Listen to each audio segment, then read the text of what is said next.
It's day 26 of Black History Month, and today we'll be talking about one of the most important members of the Black Panther Party, the man, the myth, the legend, Fred Hampton. Now, we spoke about the founding fathers of the Black Panther Party for self-defense, Huey Newton and Bobby Seale, but Fred Hampton was the chair of the Illinois branch of the Black Panther Party, and he was one of the most pivotal figures in the movement. He was born in Summit, Illinois in 1948. So when the Black Panther Party was founded in 1966, he was just 17, 18 years old. But he already had a purpose, right? He was already outspoken and fighting for the people, so much so that he became president of the chapter of Illinois NAACP. A year later, in 1967, he's recruited to join the Black Panther Party. They already know how much of a great orator he is. They know he believes in the cause. He gets recruited. 1968, he becomes the chair of the Black Panther Party. He becomes a leader of the movement. Now, we know the things that the Black Panther Party were doing for their communities, assisting with housing, free breakfast for children, food drives, clothing drives, buses for prison inmates getting out, a slew of things. But there were some things that Fred Hampton implemented that scared the U.S. government.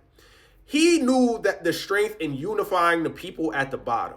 So he created this rainbow coalition of young lords, young patriots, and Black Panther Party members, right? Hey, listen, even if we're different races, we're all struggling in poverty. And the one thing above racism is classism. And racism is a tool they use to pit us against each other while they all eat at the top, right? And not only did he create that chapter in Illinois, rapidly it started growing across the nation. So they were branching out into different cities where they all had bases located. And this scared the mess out of the US government. This is when COINTELPRO is activated. So this is when the FBI gets undercover agents to join the Black Panther Party and pretend to be allies and give them information back. This is when J. Edgar Hoover is talking about the biggest threat to the national security of the USA is the Black Panther Party. It's recognized as a Black nationalist group. They're lying to the public about them wanting to have this mass white genocide. The biggest thing they feared was they wanted to prevent the uprising of a Black Messiah. If you haven't seen Judas and the Black Messiah, that movie's based on Fred Hampton. You're probably familiar with a lot of this.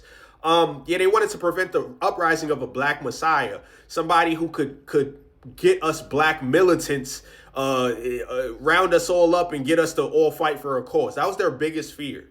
And that's what they prevented on December 4th, 1969. But Fred Hampton may not be with us physically, but his legend continues to live on. Know your history.